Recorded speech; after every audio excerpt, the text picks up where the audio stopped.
நபர்கள் தன்னை கடவுள் என்று சொல்லி நான் தான் கடவுள், நான் சொல்வதுதான் உண்மைன்னு சொல்லிட்டு பல நபர்கள் அடிச்சு விட்டுருக்காங்க. இன்னொரு பக்கம் நான் இறை தூதர், இறைவனுடைய தூதர், நான் சொல்றதை நம்புங்கன்னு சொல்லிட்டு தன்னை இறை தூதர்னு சொல்லி இது போன்ற விஷயங்களையும் சொன்ன நபர்கள் இருக்கிறாங்க. அந்த வரிசையில தான் இன்னைக்கு ஒரு அரக்கருக்கு சிக்கி இருக்கிறான். கானா நாட்டில் கானா பாடிட்டே இந்த செய்தியை சொல்லியிருக்கிறான். அதுவும் நேற்றைய தினம் இந்த செய்தியை பதிவு செஞ்சு ரொம்ப அவசரமாக இந்த செய்தியை மக்கள் மத்தியில் கொண்டு போய் சேர்க்கணும்னு சொல்லிட்டு வேண்டுகோள் வச்சிருக்கான். இவனுடைய பேர் என்னன்னு கேட்டீங்கன்னா கானா நாட்டை சார்ந்த எப்போ நோவா என்று சொல்லக்கூடிய பேர். இந்த பேர்லயே தெரிஞ்சு போச்சு இவன் எதை ரீல்ஸ் பண்றான்னு சொல்லிட்டு. எப்போ நோவா, அப்ப நோவாவுடைய சம்பவத்தை தான் ரீக்ரியேட் பண்றான், அதாவது ரீல்ஸ் பண்ணி ட்ரை பண்றான். அதே மாதிரி சம்பவத்தை மீண்டும் பண்ணி ஒரு அட்டென்ஷனை திருப்பான். அப்படி என்ன அவன் சொல்லியிருக்கான்னு கேட்டீங்கன்னா, இந்த எப்போ நோவா என்று சொல்லக்கூடியவர் கானா நாட்டை சார்ந்தவன். இவன் சமீபமா என்ன சொல்லிட்டு இருக்கான்னா, நான் வந்து இறை தூதர், இறைவனுடைய கடைசி தூதர், இதுக்கப்புறம் தூதர்கள் இல்லைன்னு அடிச்சு விட்டுருக்கான். உலக மக்களுக்கே தெரியும், உலகத்துடைய கடைசி இறுதி தூதர் ரஹ்மத்துல்லா அலமீன் முஹம்மது நபி ஸல்லல்லாஹு அலைஹி வஸல்லம் அவங்க மட்டும்தான். அதுக்கப்புறம் தூதர்களும் கிடையாது, வேதங்களும் கிடையாது. இது எல்லாரும் தெரிஞ்ச விஷயம்தான்.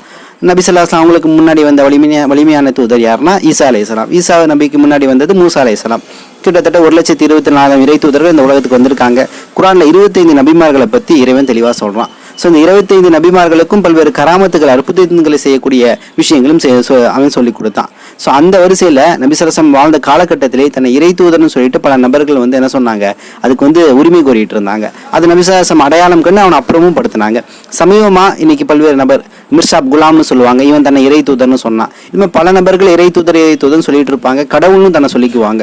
ஆனால் அவங்களுக்கு பசி இருக்கும், தூக்கம் இருக்கும், எல்லாமே இருக்கும், சாதாரண மனிதனாக தான் இருப்பான். ஆனால் இறை தூதர் பாத்திரத்தை எடுத்துக்கொண்டு அதன் வழியாக ஒரு வியாபாரத்தை வந்து செஞ்சுட்டு இருப்பான். ஸோ அந்த வரிசையில தான் இன்னைக்கு கானா நாட்டில் இருக்கக்கூடிய எப்போ நோவா என்று சொல்லக்கூடிய ஒரு கிறிஸ்தவன். இவன் என்ன சொல்லியிருக்கான்னா, நான் வந்து இறைவனால் வந்து கடைசியாக தேர்வு செய்யப்பட்ட ஒரு இறை தூதர். எனக்கு இறைவன்றது ஒரு செய்தி வந்து இருக்கு. என்ன செய்தி தெரியுங்களா? கிறிஸ்மஸ் அன்னைக்கு இந்த உலகம் அழிய போகுது, உலகமே நீர்ல மூழ்க போகுது. அதனால இறைவனுடைய கட்டளையின் அடிப்படையில் மிகப்பெரிய பேழைகளை நான் கட்டிட்டு இருக்கேன். ஏன்னா இந்த உலகம் அழிஞ்சு எல்லா மக்களும் தண்ணியில மூழ்கிட்டாங்கன்னா நல்லவங்க மட்டும்தான் இருப்பாங்க.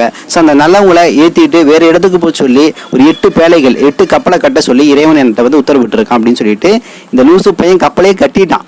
இதுல கொடுமை என்னன்னா, இவனுடைய சீடர்கள் இருப்பாங்கல்ல, அந்த சீடர்கள் தனது சொத்தையும் பல்வேறு நகை ஆபரணங்களையும் விற்று பல்வேறு வெகுமதி பொருட்களை கொண்டு வந்து கொடுத்து இந்த கப்பல் கட்டுவதற்கு இவனுடைய சீடர்கள் இன்னைக்கு உதவி செஞ்சுட்டு இருக்கிறாங்க.